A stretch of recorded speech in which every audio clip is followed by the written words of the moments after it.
Hey now, welcome to the dirty side of the track, America's leading Formula One podcast. I'm Brian, that's Rob. We're in my basement. We just watched the Canadian Grand Prix. How you doing, Rob? Amazing. It's been a brilliant weekend. Such a perfect way to kind of celebrate the anniversary of our Canadian trip.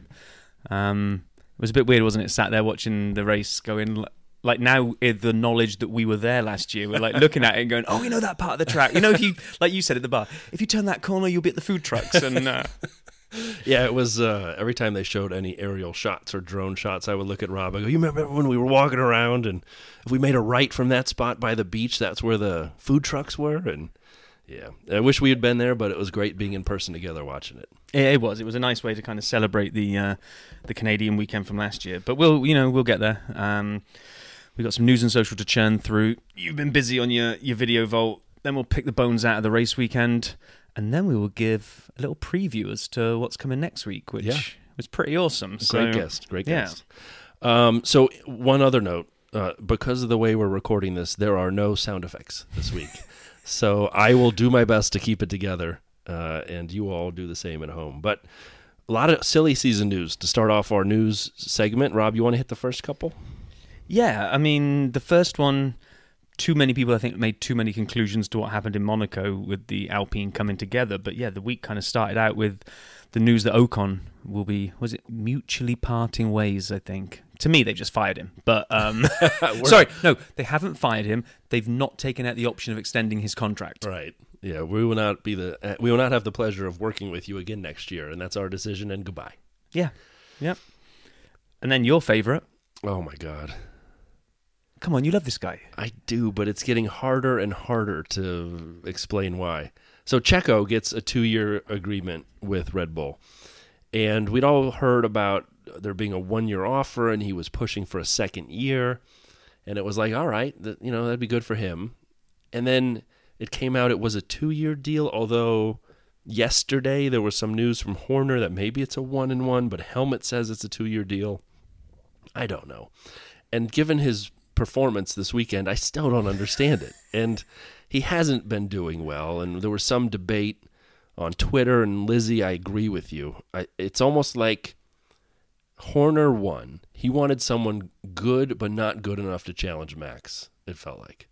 Yeah, it's just an odd one. And then just of all the weekends where you need to pull out a great performance to go, see, that's why I got a 2-year contract. Exactly. This was not. I'm going to be out qualified by Logan Sargent. Again. Oh, and then yesterday we also heard that Yuki will be staying another year at RB. So 2025 is locked up. It was announced just before quali on Saturday. I think that's great. I actually think Yuki's been doing really well. And I know today at the end of the race he had a little snafu. We'll talk about that. But I think you got to give Yuki a lot of credit for what he's really turned into a solid season. And those of us at the bar who follow F1 were talking a bit about how he's kind of becoming, I don't say a favorite, but someone we always cheer for, we appreciate. Yeah. And I don't know if I saw that coming. So no, and I think you get these kind of sliding door moments in everyone's careers, but in Formula One it's true as well. And that rant when Yuki almost like swiped Danny out, and everyone's like, "Oh, immature, silly little driver, What's he doing?" And obviously someone's had a word in his ear, and he's listened, and he's doubled down, and he's been amazing since the aftermath of that. Now it could have gone the other way, and he could have turned into a Magnussen. Be sitting on 10 penalty points waiting for a vacation. Interestingly, the Checo thing, back to that really fast.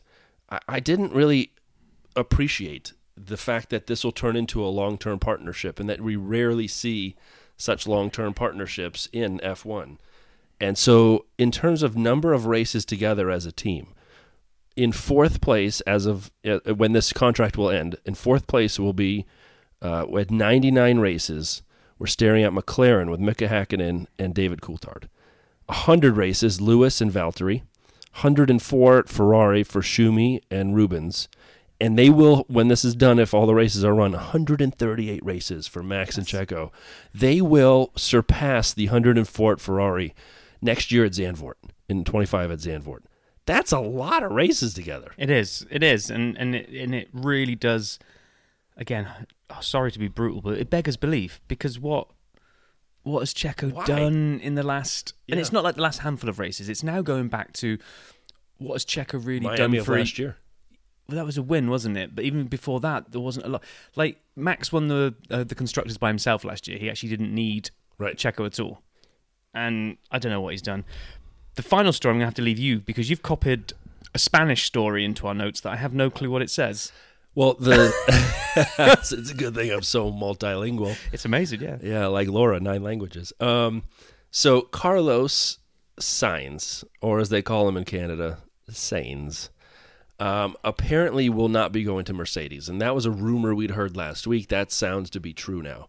However, the 2 teams to be in the running seem to be Williams and Sauber/Audi, whatever we want to call it.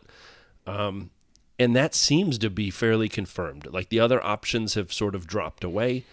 And there were even stories that came out at one point that he's already signed the agreement and we'll hear about it before Barcelona. Yeah. So I guess, with James Vowles publicly out there saying, please come to Williams, either the deal is signed and James is playing funny, or he's going to Audi and James is trying to undo that. But we'll see soon, I guess. I was going to say it's a silly season, because when all this was unfolding, there was a point when the Lewis news broke so early and Sainz did so well and won that race at the beginning, his stock couldn't have been riding higher. And you're like, well, he's going to get a drive in a top team. Wherever he wants. Yeah, he's just going to write his own contract and say, sign me up. And then as each announcement has gone by, it's just like he's falling. Like, there's no outcome here where Sainz doesn't get a drive next year, right? I'm like looking at it like, doors are closing. Yeah. Yuki's re-signing. It literally Checo, is musical chairs. If you wait too long, there won't be a chair. I know. And I can't think that Sainz can't get a drive next year. But now, and I don't mean any disrespect between the 2 teams here, but now it looks like Sainz has got to take a choice between Williams and Sauber to stay in F1. Right. Not where I thought he was going to end up dictating his own terms at either, say, Mercedes or Red Bull. It's crazy. Totally. And this story is all yours, because I know nothing of this one. Oh, I can't believe you've not read about the new regulations, I read about Brian. it. I'll come in off the top rope a little bit. Yeah, so the new regs are out. And then when I copied and pasted these in from, I think it was the BBC Formula One channel, they gave like a idiot's guide for the new regs, which is exactly what I need. But I need to put a caveat over the top of this before we go through it, that apparently what's happened is they've published these but without the agreement of the teams. And they think they've done it to almost, they know there's going to be a string of negotiations to come next. So there's apparently 2 teams that have said that they will refuse to race under these regs. We don't know which 2 teams that is, or that they are. I need to get my plurals right. But regardless. So you've got this set of regs, which has almost been put out there on purpose by the sounds of things, like by the FIA, to drive a round of negotiations, which some people say the teams are they're over the top pushing back on these so that they can get some Concord changes in and say, well, what do you mean you want us to race under these regs? No, not a chance. Unless you guarantee no more than 10 teams. And or if you do allow a new team, it goes up to $1 billion to come. So there's a whole political thing to this going on. So anyway, here's the new regs as we know them. And that's that little asterisk that is until all the teams have had a big fight about it. But essentially, the chassis rules are now kind of the idiot notes are. Minimum weight reduced by 30 kilograms to 768 kilograms. The width reduced by 10 whole centimeters.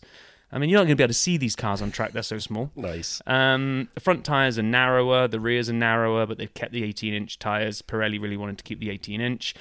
The active aerodynamics now, and this is kind of one of the bones of contention, is you can have this active aero where they can deploy it on a bit like DRS but movable, so that you can get maximum downforce on the corners to go faster around corners and then get rid of all of that and lose all your drag and go rocket ship down the straights.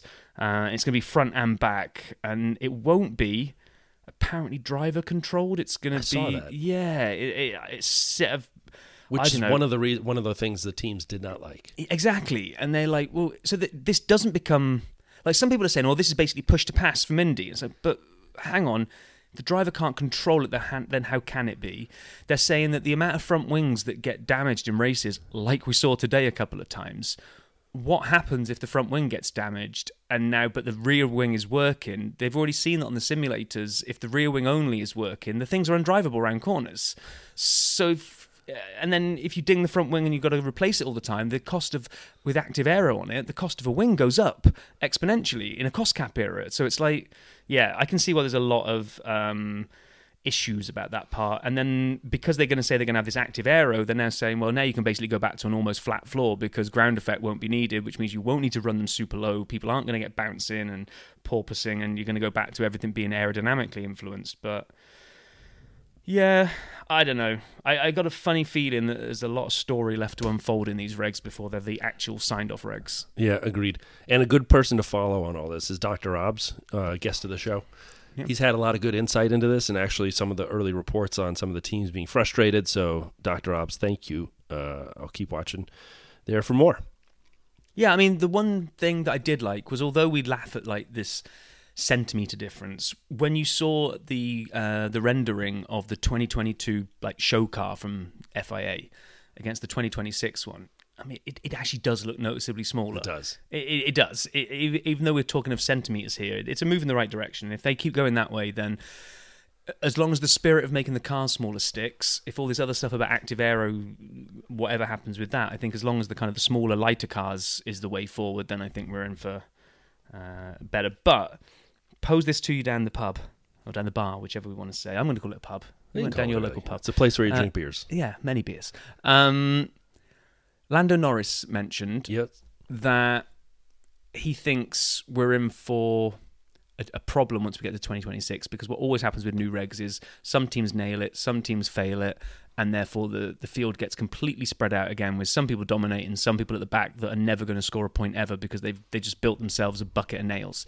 And then what you do is over the next few years, you recover that and you get to back where we are now. Back where we are now, like we saw the race today, we didn't know Max was going to win until quite late in the race. There was no 20-second lead. It was fun to watch. It really was. And that's happened as these new regs have evolved and everyone's played catch-up. And you get catch-up, just like you did in 21 when Lewis and Max were going head-to-head. Then new regs come in and boom, someone nails it and disappears into the distance. And he kind of put out there, is that the kind of sport F1 should be? I was like, Brian, do we discuss this in the break and kind of really break into this? Because that's a deep question. Should F1 have these cycles where you get such big reg changes that nukes the field wide open again? I mean, I think that's a great thing to hold for summer, for like a detailed conversation. I actually I'll take the optimistic side of this, that the regs are good.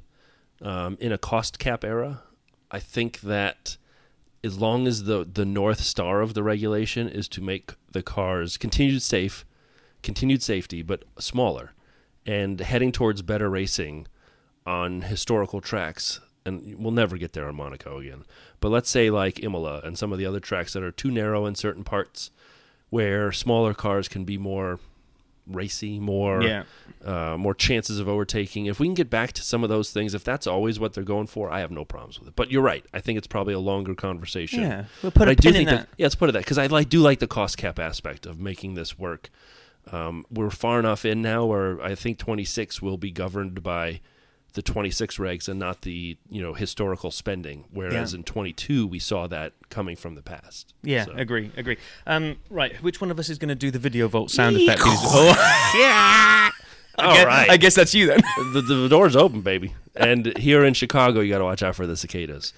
Stop. Yeah. Just quick note on that. Now, I've heard of the cicadas, and I've we have enough of them in Connecticut that it makes a nice little buzz in the evening. And if I go to sleep in the evening when my window's open, I got this background noise, which is actually quite soothing. It's quite cool.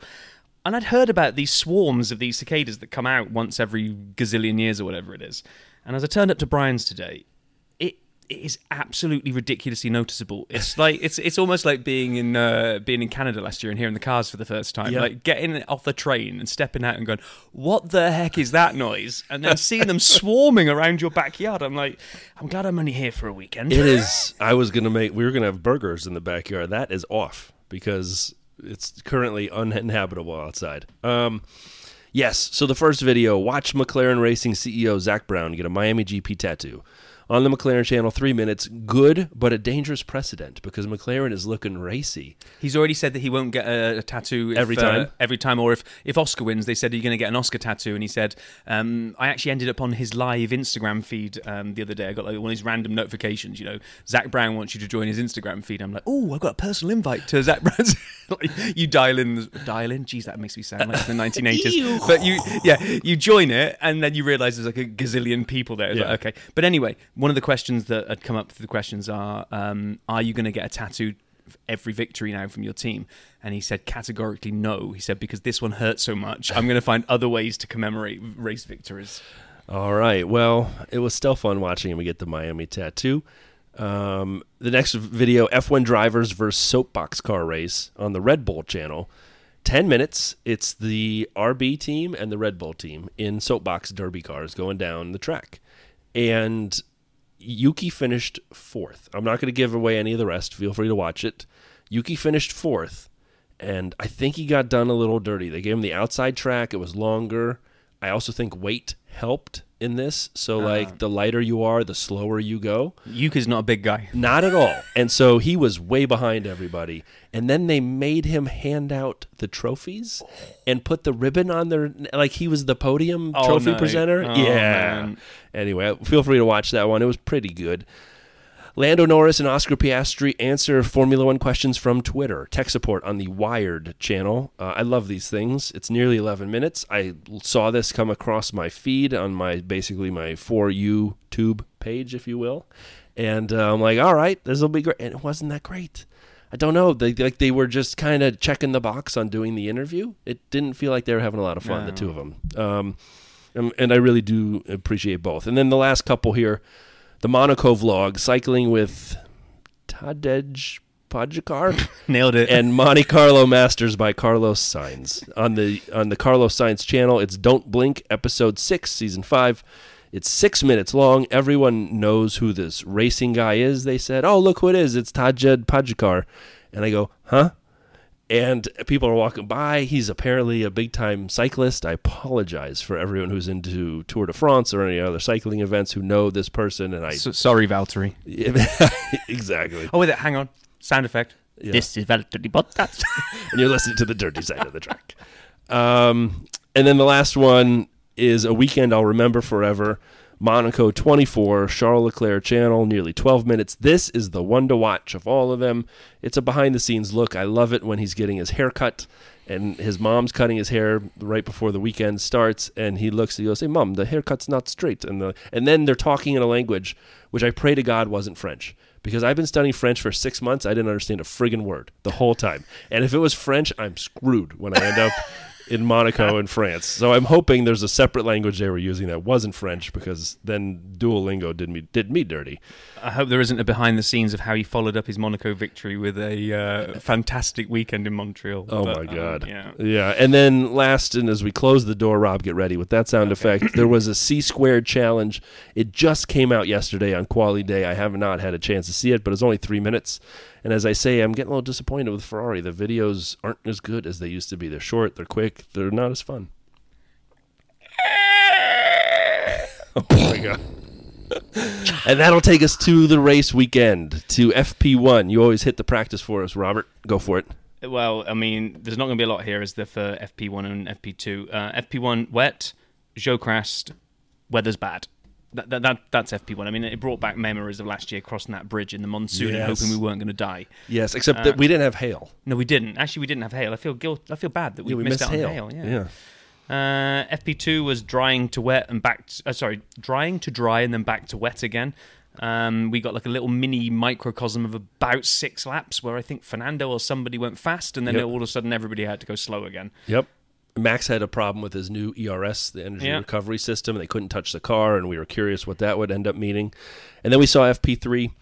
Zhou crashed again, and I wrote a note here. I said, Zhou Guan Yu crashed it again? I don't even know why you find that funny, but Zhou I'm glad you Guan Yu crashed it again? Yeah, I know. Anyway. Jokes are definitely not funny when you have to explain them. I didn't explain it. I just said it slower. Anyway. Yeah, so Mercedes looked good, and that was really for me the takeaway of practice was the Mercedes pace real in FP3? True, and I did actually put a lot of stock in it and put Lewis into my fantasy team, and thank goodness I did, because a lot of the rest of the team went south badly. So, We'll get to that. But then we had a friend of the show, Jacques Villeneuve. Hi, this is Jack Villeneuve, and you're listening to the Dirty Side of the Track. Well, I didn't think you had sound effects this week. I know. It's amazing. He went all in on Danny Rick. Oh my God! Let's read this quote out. Here we go. Why is he still in F1? You all talk about those first 2 seasons, but he was beating a Vettel that was burnt out and trying to invent things. Yeah, he should stop inventing. Then he was beaten for half a season, the 18-year-old Max, and then he stopped beating anybody anymore. I think his image has kept him in F1 more than his actual results. Ouch. Dang. And I say ouch.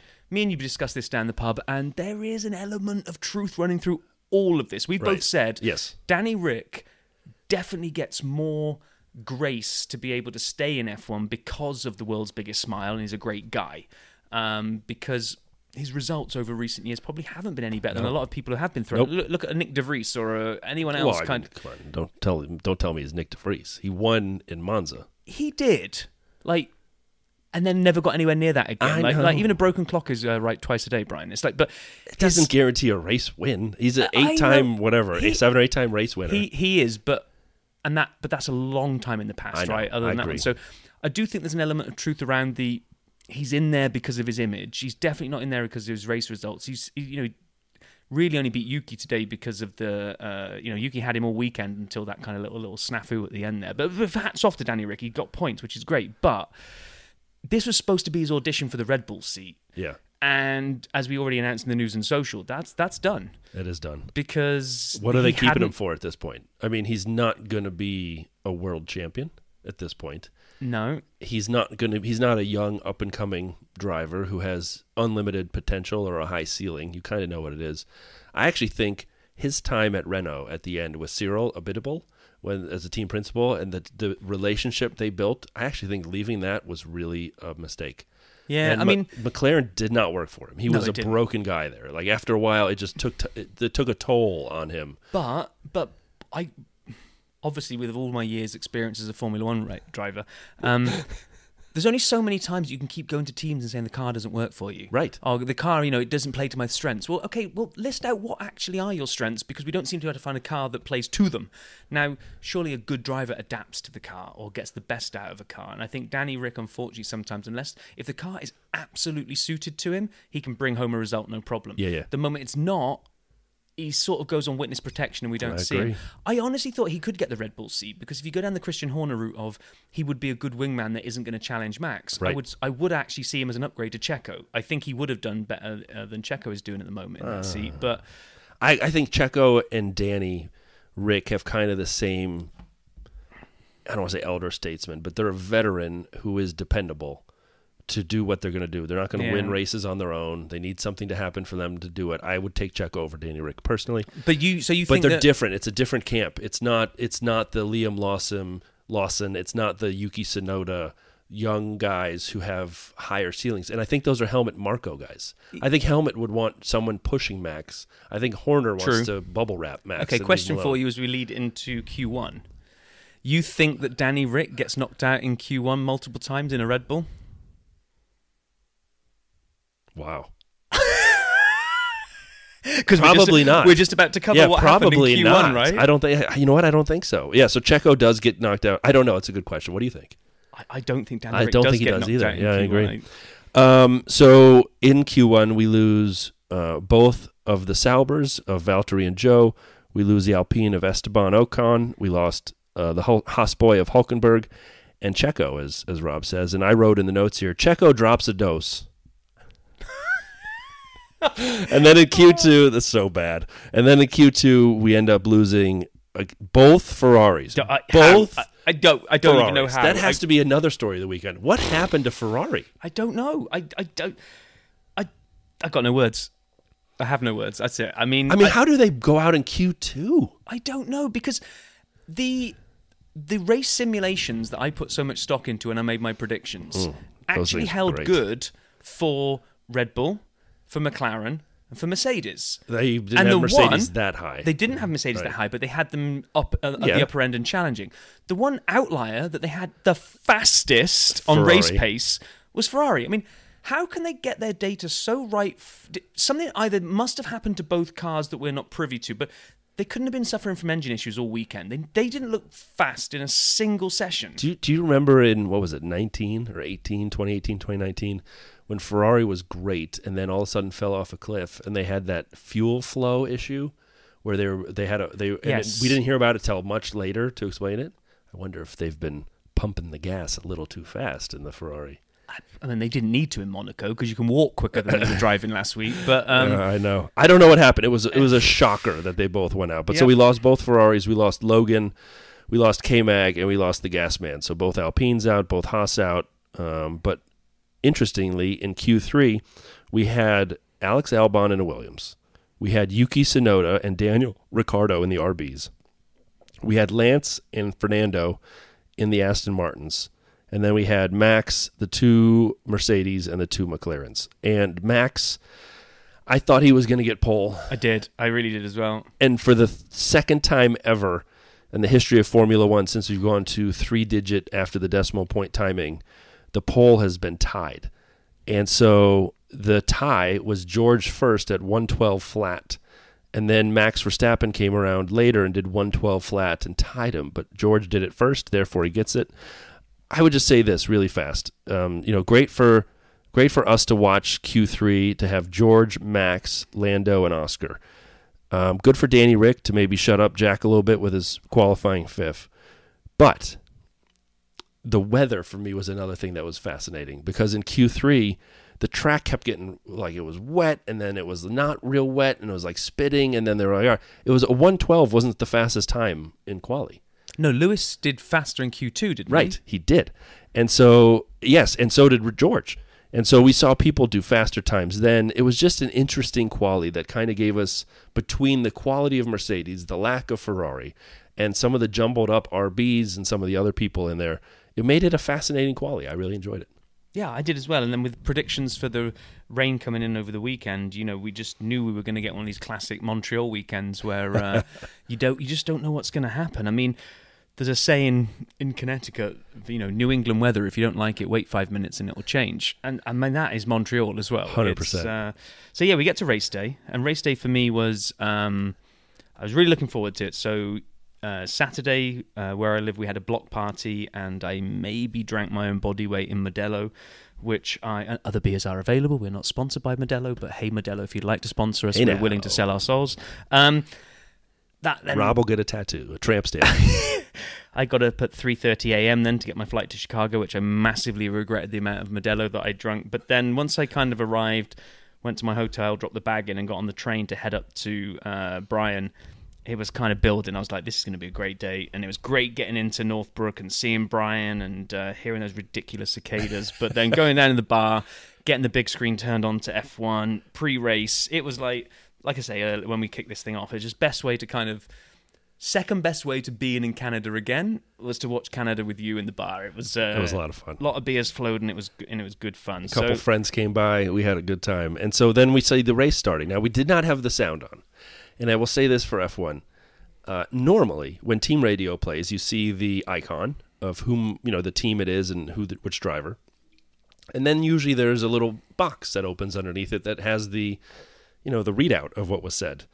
They lacked a lot of those. There were a lot of team radios without the words on. They were in the bar today, weren't they? I mean, they knew we couldn't hear crap. We got a few of them. We got a few of them come up where we saw the text come out, but then most of the time they just checked out and they were like, "Yeah, no one needs to see this." I'll just maybe it was because the race was so good. They were watching the race and they forgot to start typing. Exactly. I don't know what it is. But. Well, we got excited when the race started as we saw everybody on the inters except for the Haas boys on full wets, and we were looking at each other like this is either genius or disaster and nothing in between. And it turned out to be genius. At least I think. I was going to say... It didn't really work in the long run. Yeah. I was going to say, it was short-term genius and short-term entertainment. Yes. Watching those two rocket ship their way around... Unbelievable. Up to about, lap 8, I think. We had 8 laps of just watching the Haas's going... are we in for a Haas 1-2 here? Because this is insane. K-Mag passed 10 people in the first 6 or 7 laps. Nico passed 8 or 9 people. They were rocket ships. K-Mag was up to, what, 4th or something like that? Yeah, close in. And then we hit that point where both me and you went, that dry line in the middle now is pretty noticeable. And as soon as you could kind of see those 2 sets of tyre tracks that were dry, everything started going south for the Haas boys. It kind of, and then they went when it really went south. K-Mag comes into pit early at the right time. He'd gone up to 4th. Now's the time to get off the wets, move to something else, move to the inters, and he pits, and they have an 8.6 second stop. Like they didn't know he was coming in. They didn't. I mean, unless box, but don't tell the team. Unless he sprung it on them. I mean, if they'd all been sat around with their feet up, drinking coffee or whatever, and all of a sudden somebody goes, I think that's one of our cars coming down the pit lane. What? Was it Murray Walker? Was it the Murray Walker era? I don't know if it was him or his color man. Just slap some tires on the car and get it out of here. So, it was fascinating to see that, but then they started rolling back, and as Rob said, the next kind of little bit of the race, the next handful, as it started drying, the McLarens turned into absolute papaya rocket ships. Well, they did, because we had... Lando was, as I'd written here, right, after the K-Mag disaster, I wrote it because Norris was 9 seconds back from Max and falling away. And Max is just behind George. Yeah. And then we went into this kind of... Inters probably aren't the right tyre, but rain is on the way, and maybe the Inters are getting overheated because everyone was driving offline to go and find water. It was insane to watch. And we had George and Max dueling it out at the front, and all of a sudden Lando was like, I think I'm going to join this party, and he just rocketed up to them. It was fantastic. And then Max made a bit of a mistake, and then up on the screen was DRS enabled, which actually came up after it must have already been enabled, because I was just about to nudge Brian and go, how the hell is Lando's rear wing open? Because I didn't think you could in the wet. Now, somebody please tweet us or let us know.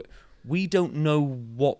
We thought wet tyre running meant you couldn't have DRS. Right. It's obviously the track condition. Yeah, but it can't be track condition as in somebody just looks at the track and goes, yeah, let's do it, that's good. Is it... I think it must be lap time based. They must have a... Once the lap time clock's below a certain threshold, they go, well, if the car's going around this quickly, we can now do DRS. But I'm guessing. Do you remember in practice when Charles was on Inters and it wasn't declared a wet track and he had to go see the stewards and pay a £100 fine or whatever? I feel like it is. I feel like the stewards just look at it and basically take their thumbs, stick it out the box window that they're in, like, hey, it's a dry track now. Enable DRS. No, they got a DRS coin. Yeah. And we're flipping it now. And DRS is, on. I mean, it's fascinating. As long as we've watched F1, we never figured out the minutia of how they determine when it comes on and off. But anyway, at this point, to Rob's point, it was fascinating. DRS is on. Lando just makes a huge charge. You were right. George and Max would come down the back straight, both halves of it, and basically go offline in opposite directions to cool their tires. Yeah. It's the most ridiculous thing. It's the most like... most of the time you watch F1 drivers being almost scientific in their racing line approach, and to watch them be the opposite of that is in a way, it's like really weird as you're watching. It's like, where are they going? Yeah, exactly. And so then at this point, Lando continues his charge. Max makes a little mistake. He's kind of wobbly a little bit. Takes a little time. On lap 20, Lando gets Max. Gets onto George quickly. Lap 21, George makes a little mistake as well, which we'll talk about that in a second. And then Lando's into the lead. And at this point, I am really excited. I'm enjoying watching this race. I like the speed of the McLarens. I like the competition at the front. And then Logan Sargent pulls a Logan Sargent and bins it for the second time in the race. The second time he was in the barriers. This time he couldn't get it restarted. And worse, like, Lando had pulled out a 10 second gap over Max. In first place. 10-second lead, and then Logan goes and does that. And we weren't even at half race distance, so we don't know what might have happened. And were we in like a perfect storm window where the worn out Inters on a kind of dry track really meant the McLaren was a rocket ship and the Red Bull couldn't counter? The track was going to evolve 100 times after that, so it might not have been it. But Lando's got to look back at that moment of like, damn you, Logan, I was 10 seconds out on Max. I'm on my way to... If that had carried on like that, I'm on my way to building a pit stop. Lewis was 8 seconds ahead of Max in Abu Dhabi 21 when Gotifi did his little deal in the last handful of laps. Same kind of deal. And so it was hard to tell, just being totally honest, being in the bar, if Lando had passed the pit entry. Can you get me another beer as well? I'll get you another beer from the fridge. Yeah, I'll vamp for a minute here. And so as we were sitting there, the right side of it. There, you're gonna have to open a container. Sorry for this. And so anyway, so we watched this happen, and Lando is by the pits, and then everyone behind him, second, third, and fourth. So Max, George, Oscar, all pit. They all go into pit. They get fresh inters. This risk of rain. There it is. The risk of rain is still real. They get fresh inters. They come out, and Lando now has to put in a fast lap. And you see him do it. You can actually, we're both sitting there. He needs an amazing couple laps here to not get undercut. And can he make the overcut work, or at least hold on to first, really, is what we're trying to do. He comes in the next lap around in the safety car, under Logan's safety car, and he comes out after Max. And I was... just heartbroken. Not only after Max, it looked like he. That was the slicks.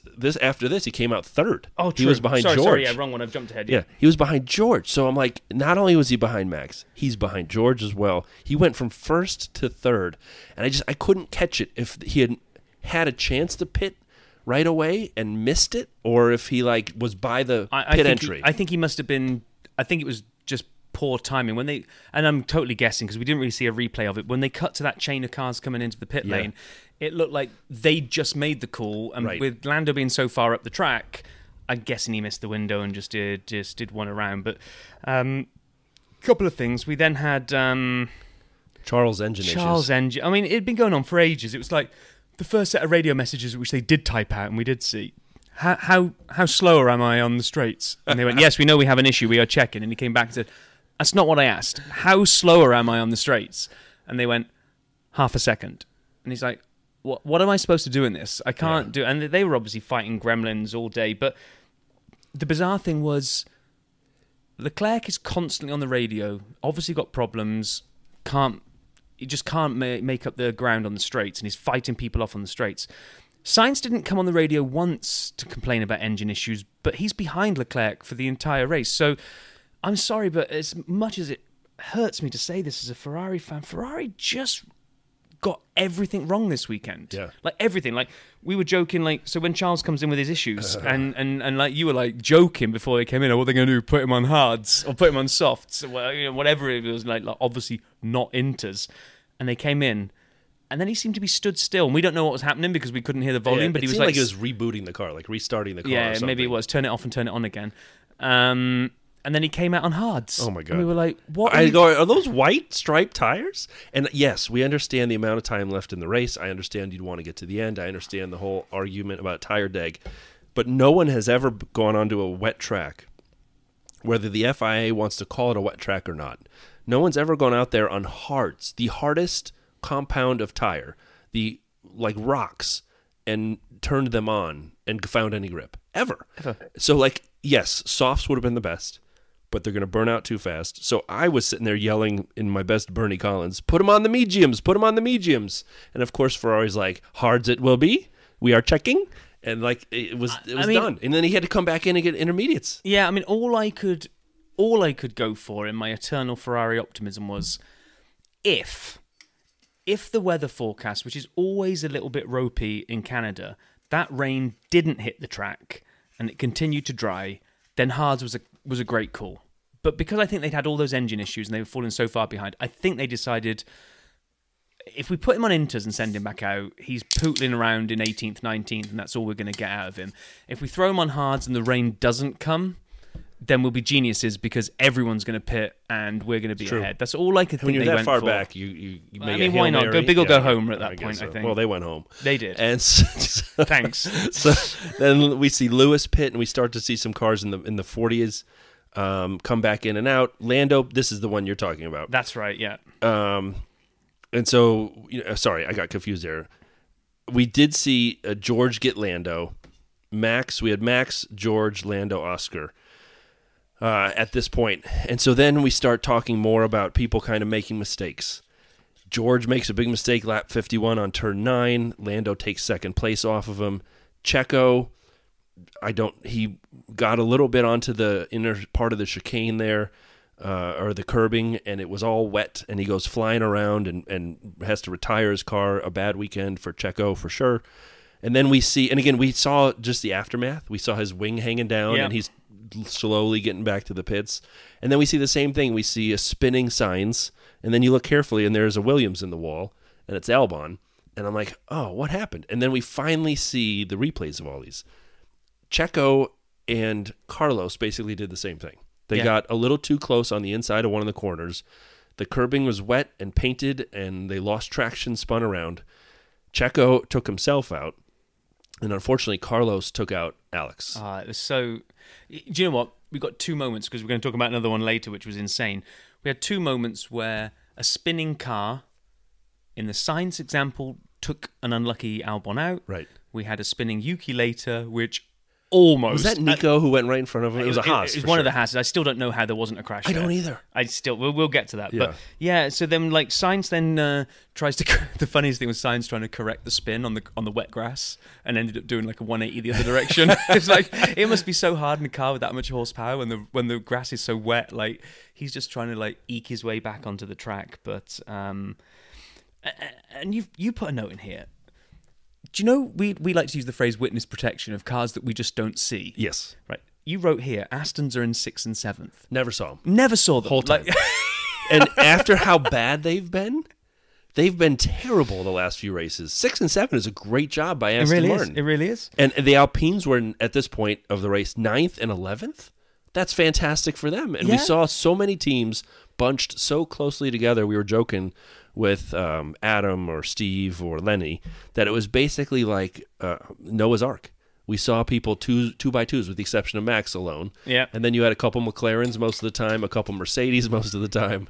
You saw, the Aston Martins were close. We saw the RBs and the Alpines were kind of back and forth to each other. The Williams were out, and then by the end, we had one Ferrari wherever Carlos was. I don't even remember. No, Carlos, didn't he retire? I can't even remember. Yeah, he did, because it was an awful weekend for that's my right, double team. DNF. Double DNF, yeah. Yeah, that's double. Yeah. That's my move. You stole my move, huh? Stop short. They stopped real short, slow button on, and then what I enjoyed was what happened to Haas. Like, I didn't expect them to win the race, but I kind of expected they'd be fighting for points. And they were down with Sauber at the very bottom. The exception being Joe, who we also never saw, who was consistently one lap down. Yeah. I don't know what happened to Joe. I don't know if he had 3 wheels on and he was using his feet as a fourth. I mean, Joe, I hate to say this, but it's not that often that you see somebody so far behind and so slow that they can't even catch the back of the safety car train. And Leclerc was pitting like every other lap. So when the safety car was out, when the safety car was coming to an end for that last run, and we kind of had Max getting ready and Lando getting ready, there was a shot from the hairpin. Burt Mylander's going around the hairpin, and you could see up ahead of him on the straight was Zhou. Well, the safety car had been out for a couple of laps, and Zhou was only just ahead of the safety. Burt Mylander was catching Zhou. I mean, that's how bad a weekend Zhou was having. Definitely one to forget for him. I think Haas, look, if the Ferrari engines didn't work here for some reason, then maybe we got massive disparity in their lap time at the beginning while they were on wets and just like road runnering their way through the field. And then as soon as they were on the same tyres as everybody else, we got to see true performance and they fell back. Maybe it was that, I don't know. And we kind of missed it, but people did go to slicks, to Rob's point. We'll talk about one last incident, or 2 last incidents, but it was fascinating. Lando pitted, came out, and almost had Max. Almost had him, although I guess in Fast and the Furious, you go, almost had me? You never had me. You never had your car. But Lando almost had him. He came out of the pit lane exit, and the whole bar watching the race, all 4 of us, were like, oh my God, he's going to get him. And then they came out at the same time, and Lando was sideways the entire way. I think the problem was, again, leaning into all my years driving an F1 car, I think as Lando comes out of the pit lane, and obviously all he has to do is move his head to the right, and you can see Max coming round. Right there. I think he floors it a little bit too soon to try and get ahead of him. Probably. And the whole car just fishtails, and he's just desperately trying to get across to, like, you can see the dry line in the middle. He's like, get across there. And then he got across there, but the tyres are still so wet at this point that he lost it. And this is the only tinge of disappointment on the entire race for me, is that the McLaren had looked so fast. So good. So when good. the track was drying early. Yeah, when it was drying, or even when it was full wets, they were kind of making moves up the field. When it was drying, they were making moves. Max is moaning about his suspension and he can't go over the curbs because it feels like it's knocking him out each time. So he's obviously trying to drive within his limits. And in that last 10 laps, Lando never really made a dent. Nope. And in fact, we even got a team radio to Oscar saying, do you think you could challenge Max? Which I'm just taking as, because if you say yes, we're going to swap you. Right. And he's like, hey, I'm fighting off George here. Yeah, Give he's me a fighting off minute. George. George, by the way, we all made predictions on this. And when he was fourth, we said he is going to do something that won't work. And so, and he did. George Russell is the Mr. Tries Hard Award winner, which does not exist. But you knew he was going to do something, and the words I was using I can't say on our podcast. But he totally effed it a couple times. He ended up falling to fifth behind Lewis, but then he made up for it, and George kind of turned it on towards the end. He got Lewis for third by a lap, 69 to 70. So he still, got up on the podium. He did a good job, but for a guy who started first and had a car with a lot of pace and was walking around going, well, let's go get the win now. Let's go get the win now. It's got to feel a little bad to finish third. Yeah, maybe. I think because of the change in weather, I think that always plays into things. It was fascinating to watch Mercedes go back and forth. Maybe we drank too much beer, but to me, George and Lewis felt like they were trading places constantly. We always seemed to see a Mercedes going past a Mercedes, and I don't know, because again, we didn't have the audio in the bar. We didn't even see the Lewis radio come on, which I was surprised, because I was expecting to see some team radio with Lewis is like, why did you put me on the hards? Right. Because I don't really know why Lewis did go on to the hards. If he'd have been on the mediums, maybe he chases someone down, but great to see Mercedes back up at the front. Great to see McLaren being spicy again. And as like we said, I don't mind watching Verstappen win when you see the finish line shot, I can see 4 more cars in the background. Right. It's not 20 seconds of nothingness waiting for the next car to come round. Right. Like, as much as we enjoyed being there last year, we had that video that we took of the finish line when Max went over it, and it's like crickets for about another Long 20 pause? seconds. Yeah, it is. So I can deal with Max winning a race like he won today, because you couldn't call it up until probably 5 laps out, when Lando wasn't making a dent into that 3-second lead. You probably knew it was done. But we still didn't know what the podium was going to be, because George and Lewis were fighting. So, and I think Max, I saw something on Twitter as we were leaving the bar, which was team radio for Max that, again, we didn't hear in the bar. You need to have a word with the landlord there and get the volume on. Brian. I was as happy as on TV. Well, that's true. Max apparently came over the radio and said that, that was really fun. That was great. He was stoked by that race because he'd been pushed. Yeah. He'd had to earn it. I think Max prefers to win when he's not winning by 30 I think he's seconds. a racer. He wants to race somebody. Yeah, he does. And so that to me was a cracking race. And if they're all like that for the rest of the season, I don't even care if Max and Red Bull win the championships, because if they're like that, I can deal with it. Right. We did not know who was going to win this race until maybe the last 10 laps. And had there not been safety cars, it would have been a different finish. We had different people leading, all on merit, not on chaos and craziness. It was a lot of fun. The one thing we didn't talk enough about, just quickly before we close the race itself and then recap some of our thoughts about the big picture of the race, but the Yuki incident. Oh, yeah. Towards the end, he cuts, I think it's 8-9, he cuts inside, and he comes out, and this has actually happened to me in a variety of ways, where you think you're going straight on the wet grass and you think you're going to come out fine. And what actually happens is you come out completely out of control. And he comes out of control onto the track. And as he comes onto the track sideways, and we already talked about Carlos doing this, as he comes out of the track sideways, all of the cars that had been tailing him go flying by. And most of them go behind him until it's the Haas. And the Haas sees him still, Yuki, heading towards the wall, the outside wall. There's no behind him anymore. So I think it's Nico, has to turn left and cut in front of him.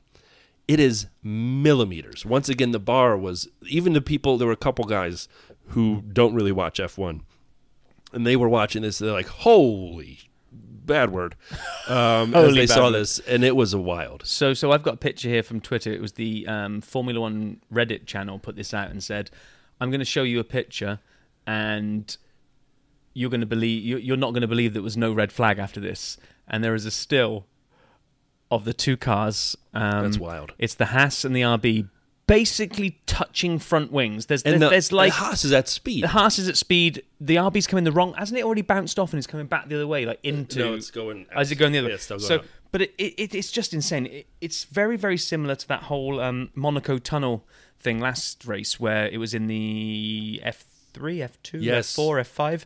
Last second split decision. To go around the almost stationary car. This was very similar to that. These drivers, their reaction times are phenomenal. It's insane. Totally. Absolutely insane.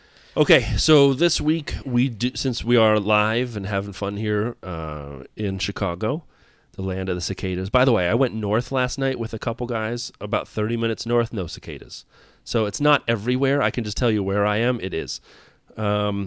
Anyway, we don't have sound. Paul just sent in a review. Thanks, Paul. We appreciate it. Rob's going to edit that in. So we haven't heard it as you guys hear it. But how about we listen to Pitlane Paul right now? Yeah, and I'll edit the music in. So just imagine the music's playing now. Go. Perfect.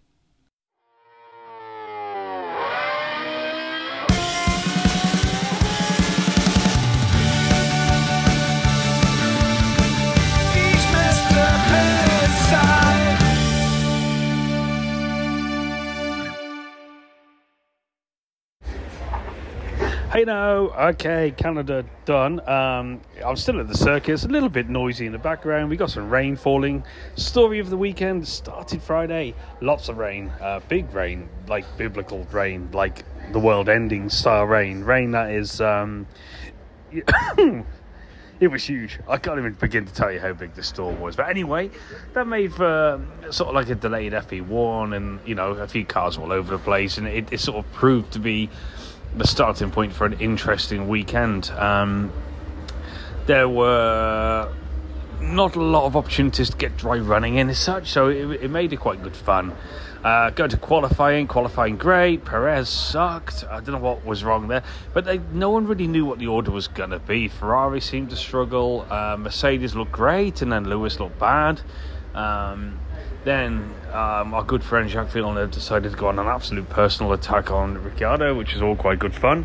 And then from there, we sort of got onwards to the race. And after two of probably the worst races I think I've ever seen, disgraceful races that should be erased from my eyes, we've had probably one of the best races we've had. Now, they always say the weather makes a massive difference to a race weekend. That's completely true. The mixed conditions does make it fun, because it does make it a bit more of a lottery. Sadly, I think I would have liked a little bit more rain for the start. Just, Haas gambled on full wets. It wasn't the right move. They had to gamble. They're like us. They're down the back of the grid. You might as well try something. And you might think, yeah, okay, he got up to P3. The only way that would have been a sensational move is if there was a red flag, and then he could have came in P3, had a free tyre change. But as it turned out, it was never going to really work out that well unless that situation unfolded, which they may have been hoping for. If so, brilliant. That's strategy. That's a gamble you got to take. So actually very unlucky it didn't pay off for them. And then from then it was a chop change at the lead. The top few, Russell, even Lewis was quick. Max was back and forth. Norris was back and forth. Piastri was fighting. It was a really, really exciting race. There was battles all down the grid. It was just one of the better ones you'll ever want to see. Look, let's be realistic. It was rain related. End of story. So it's not like we're all going to go, okay, F1's saved after the ball fest of Monaco and Imola. But it just goes to remind you that when the conditions are mixed and people got to use their brains and isn't so straightforward, that we can really have good racing. And apart from that, the driver market's still a little bit wide open. Sainz, obviously, for some bizarre reason, holds a lot of power. I won't lie, I don't get it. He's okay, as he proved today. He's not like he's a world champion driver. That's up for grabs. I don't really understand the big hype around it, but he seems to be the one at the moment holding all the cards in the driver market. Once he's sorted out, then everyone else will sort of start to fit in place. Ocon obviously announcing, probably unsurprisingly after Monaco, that he's leaving. But yeah, a really exciting race weekend. I'm leaving tonight to go back to the UK. Montreal has just been cold, wet and murky this year. It is a great city to visit when it's good weather. When it's not good weather, it is a bit one of those depressing places that we have to go. It's muddy. You know, we are in the middle of, well, as you guys will know from last year, you know, if it's wet, it can be a disaster. But it did make for one of the best races. So let's ignore the weather. Let's celebrate the fact that finally we've had a half-decent race after the last two. And let's actually look forward to Spain, which, you know, can be good, can be bad. You know, we'll wait and see. But absolutely good to watch today. Good that F1's sort of back and people enjoyed it, so on and so forth. I'm sad I didn't change my fantasy team, but since I'm probably somewhere in the bottom quarter of the table, I really don't think that matters anymore. What I should pretty much do is just concentrate on really bad podcast reviews and ignore those. Great to be back with a smile on my face. Speak soon. And then we'll say thanks, Paul. That was amazing. Brilliant. We actually have no idea what you said, but You may have made fun of us. We just put it in there. And do we go out on a limb and say he enjoyed it? Paul must have enjoyed that, right? It was a good race, but not good for... I mean, Valtteri was up to 13th. He was up to 13th. At pit lane start. I mean, that's pretty good. Yeah. Okay, Paul. Yeah, we agree. It was a great race. Great race. Oh, damn it. All right. Okay. So, as we already said, you know, Max won the race from Lando, from George. And Adam, listener Adam, was with us. That was his prediction yesterday. He went out on a limb and said that is the exact finishing order. But he did that after quali when he knew that Mercedes was good and after the practices. Rob and I made our predictions on Wednesday before we knew that Mercedes was going to be good and before we knew Ferrari forgot to bring the right cars to the track. And so that's what we saw. Now, I will say this. Rob, you had Lando, then Max, then Charles. Yeah, and you had the other way around. You had Max, then Lando, then Charles. So I got the top two steps right. Yeah, you did. Imola, all right. Yeah. Monaco, Charles, right. And now the top two steps right. Yeah, and no, you are on a run. I am, and I would say that, you know, kudos to you. What I'm going to say, you have a problem with the Monaco thing, don't you? No, I don't have a problem with the Monaco thing. I think what I had a problem with is, like, just because you got the leader right, you tried to claim that was better than your Imola prediction. I'm like, it was a big but by deal any for mathematical odds, it really isn't, because Imola you got 1, 2, 3 correct. If you went to the bookies to put a bet on, and you wanted to either bet on the race winner or bet on 1, 2, 3 in the right order. 1, 2, 3 in the right order is always going to be is going to be longer odds. So that was my only issue with the Monaco prediction. But what I would say is between Imola, Monaco, and Canada, and I did my predictions before I'd seen yours, but then obviously I recorded the video knowing yours so I could react to the video correctly. I'm going to say that the dirty side knows what it's talking about, because we're getting good. You know, I got the top two steps right, but in the wrong order. You got them right and in the right order, which means as the dirty side, we both knew Max and Lando were what the story was going to be about this weekend. 100%. So the dirty side knows what they're talking about. That's what you need to take away from that. So, and I will probably edit the music in here, so let's just pretend we've played the music for King of the Pits, but it's our King of the Pits in the pits now, and I think it's me first for King of the Pits. I think it is first time, yeah. So. You first. You're the king of the pit.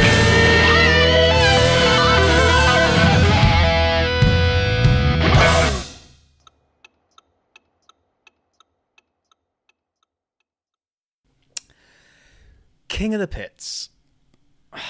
This is actually really hard this week because so many options. So many viable options. There really are. I mean, I'm probably going to discount Checo and Zhou and Charles and Ferrari in general. The King of the Pits, not the Pits. Yeah, no, I'm going to discount them from the King of the Pits running, okay.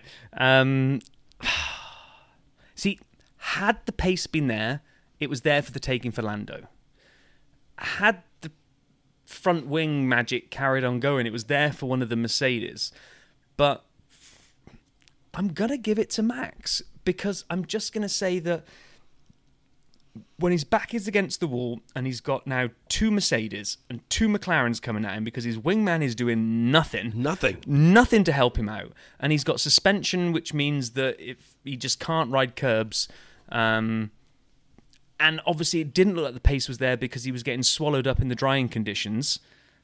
He stuck it out and he rolled with the safety cars and he got the restarts right. Lando needs to work on his restarts because, oh my God, he ruined that restart yet again.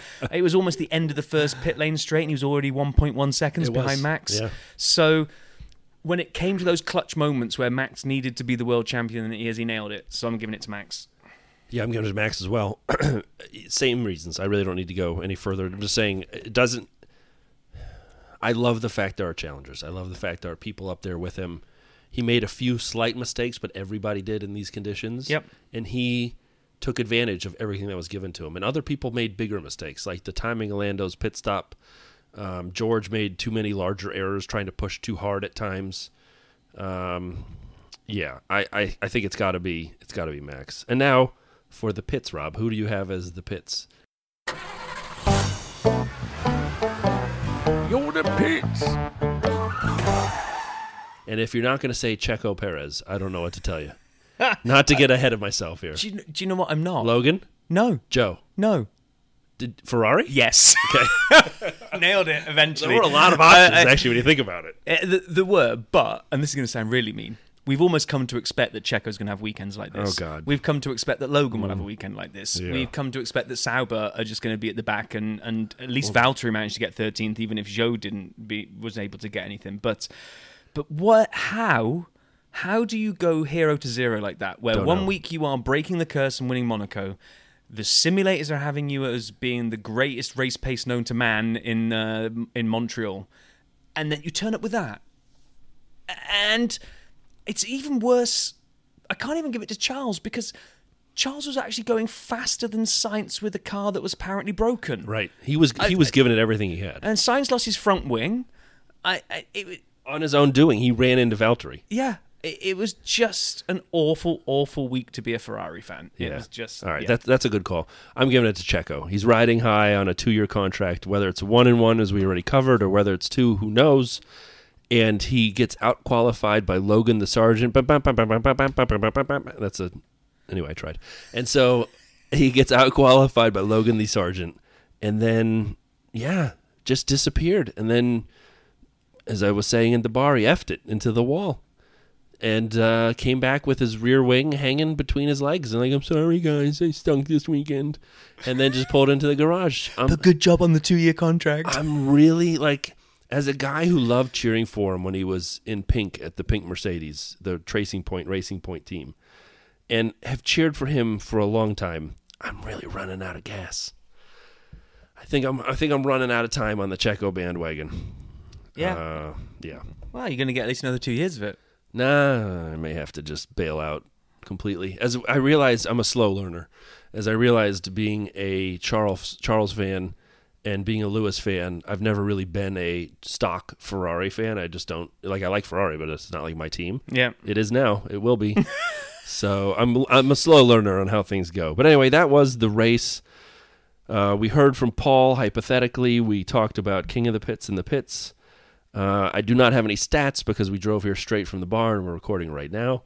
And I already covered a cool one about the qualifying pole times, the second time that's ever been tied. I will say this for fantasy really fast. It was a bad week for Rob. So, Rob, do you want to quickly talk about some of the disasters that befell your fantasy team as opposed to me this time? Yeah, I mean, I saw that Mercedes were doing well. So I decided to rejig my team to create some budget to get Lewis into my team.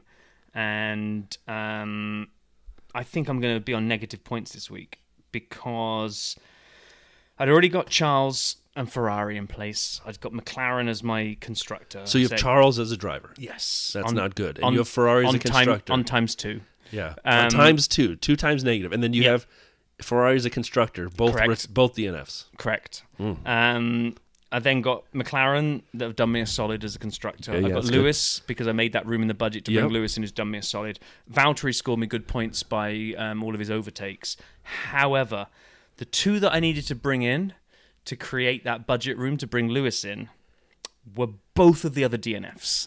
Alex Albon, thank you, Carlos Sainz. Actually, so Ferrari screwed me twice there because not only did Ferrari give me the DNF points, but the DNFing of Sainz led to them taking Albon out, so that was great. And then the other one was Logan Sargent because I needed to... I know how that feels. Yeah. So last week when you were all crybaby about that's my season over because my hat's double DNF'd, and I was like, yeah, but that can happen to anybody, Brian, at any race, so you're not out of it. It happened to me this week, so I'm going to be the bigger man. I think I have actually finished looking at the kind of provisional points at the moment. Lewis scored me 29. Valtteri got me 6. McLaren got me 53. Woohoo, great. I'm making hay while the sun shines there. Leclerc minus 40, Ferrari minus 37, Albon minus 19, Sargent minus 20. Right now, it looks like I'm sitting on minus 28 points. I don't know if anyone's ever actually had a real negative. That's fantastic. I love it. I mean, I know love you it. do, but what so are you saying? I had, I don't know, I didn't. I'm actually looking at my team somewhere else. So Lando, I put Lando in, I doubled his points. So that was nice for me. I had Fernando, who came home solid. So that should be, I mean, you're not going to get a ton of points for a good point scoring finish like that. I think you should give more value to that in F1 fantasy, but I'll take it. just because it would work in your favor this week. No, I actually think every week. Like like the midfield, like the lower point scorers and the higher non-point scorers should get more fantasy points in my opinion. But I did have Logan, which is brutal. I had Joe, thank you for finishing, saved me some points. And Hulk, but I did have Ferrari, so that'll hurt. I will say this, in Michael Cronje's team, hold on, what? No, carry on. Michael Cronje's league that I'm in, I have 2 teams. It's hard enough for me to manage one, but I agreed to join Michael's because he's a good fantasy player and a listener, so Michael, thank you. I did make some of these swaps, so I'm curious to see how my team works out. I have McLaren and Mercedes, which are going to do me well. I have Lewis and Lando, which will do me just fine. I have Hulk and Joe, which will be okay.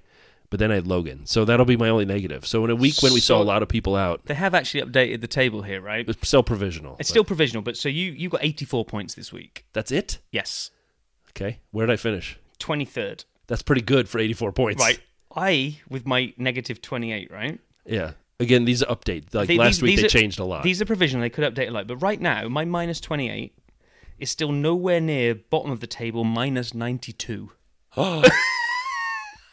Maybe I don't want to name and shame. No, we're all friends here. Okay, so it was, at least first name. MF Coca has Leclerc times 2, Sainz, Ferrari, Albon, RB, Sonoda. This is negatives across the board. The only positive points they got was Alonso, 13 points, and RB as a constructor, 14, because I guess Danny Rick offset Sonoda. So this was a terrible week because so many people were loaded into Ferrari. So when I look at, say, I've got my minus 28, right? And I was very, very close team to friend of the show, Fantasy HQ. Adam, that's right. He's got I can't find him now, but he's got 0. He broke even. Again, provisional, these change. I know, but Andy Tails I win, 13 points. I mean, so many people loaded it. Yeah, I mean, it's just one of those weeks where I know these are provisional, we'll read them out later, but next week when they've come through. If you'd abandoned the Red Bull ship or the Max and any of that kind of stuff, which a lot of people had, and you'd gone all into Ferrari, you were screwed this week. Very badly. Very badly. And like we said, Adam, great job, man. Not Fantasy HQ, but my friend Adam, great job on getting the prediction right. It was great fun being at the bar. You spoke about next week. We will talk about the fantasy points next week. We'll get into that. Friend of the show, Fantasy Hub Rob, wants to get back on here, and we need him desperately. Rob, we hear you. You'll be on soon, brother. And then we do have a guest for next week. So there's no race next weekend. And I'll let you talk a little bit about the guest. And then when I close, I want to make one note about the fact that I will miss a couple races, and I want to highlight that. Oh, so yeah, go for it. Rob is very excited to get rid of me. Yeah, I really am. So, been bouncing back and forth with this guy, Mark Schofield, on Threads. He's a journalist. He submits a lot of work for SB Nation, covering NFL and Formula One. And he's been a great follow on Threads, and he's actually really kind of interactive with folk and kind of comes back to you, answers questions. He was the one that submitted a question of ours to Logan Sargent when he did an interview with Logan, and he didn't just submit the question and just pass it off as his own. On the article, he actually kind of linked us in and said, "Hey, here's a question from the Dirty Side of the Track podcast," which was so nice of him. He didn't need to do that, and that was fantastic. So I reached out to him and said, "Any chance you want to come on the pod?" And he was like, "Yeah, definitely." So last week we sat down with him and had a chat, and it was just brilliant. I can't remember. We because we told him it was going to go out next week after the Canadian Grand Prix, we tried to do some Couple jokes. as if we'd seen the Canadian Grand Prix and what happened. It'd be interesting to listen back to that now and see how completely wrong we were. But actually, I think I did make a joke about seeing groundhogs on track, so I think at least I nailed that one. But yeah, can't wait for you guys to listen to that because he was brilliant. And sometimes you get people that you just rub along with really well, and you're just like, we have to have you back on the show at some point in the future. And he's gone straight onto our list of people that need to come back because you guys haven't listened to him, but we thought he was fantastic. Yeah, I actually think we've been really fortunate. Everybody we've had on has been fantastic, just really great people. But like you say, some of them we get along better than others, even as in a good way. Like we just really clicked. Mark is the best. So enjoy that next week. And just before you do your shout out, so last week we had Brandon on the Formula One Outsider. Yeah, he was great. And he told us this story about how with almost like no notice whatsoever, he decided to fly to Abu Dhabi and just go for it and just try and watch the race. Now, I'm not putting this on the same scale as a flying to Abu Dhabi, but he put something out there on Threads on Thursday, maybe Wednesday, that said if any of the admin accounts that look after official Formula One teams will reply to this and agree to do this, I'm going to drive the 10.5 hours from Ohio to Montreal to come and give you guys a high five. And kind of, one of those things, nobody really followed, nobody really answered. Then Red Bull did. Red Bull came back and went, well, you better leave now. Knowing it was probably a joke, he just decided to do it. So Friday morning, he left and did this, and he posted it all on Threads, his kind of like road trip to Montreal. As he was getting close, he was like, where the hell do I even park? How do I even go there? So we gave him some tips from our time in Canada last year to park on the other side of the river from downtown. And lo and behold, he did it. He found, as he was telling the story last week, you can normally find a family who's, that guy, that friend, that brother, that relative didn't turn up and they've got an extra ticket. He hung out by the metro and was just on both Saturday and Sunday and got tickets for both days. So he was there. He living the high life, and well done, Brandon. Yeah, well done for sure. So next week we have an interview with Mark, which is tremendous and a lot of fun. And then after that, we'll preview Barcelona. And I will be away for a couple races. I have a family vacation. And so when the Barcelona race is happening, the Spanish Grand Prix, I will be watching it in Zurich. I've just landed with my family, and I will be unable to record as A, it'll be late, and B, the jet lag will be real the first day. So Rob will record with, as of now, we believe, Rob Reed. And so it will be a good American fill-in for me on the Americans leading Formula One podcast.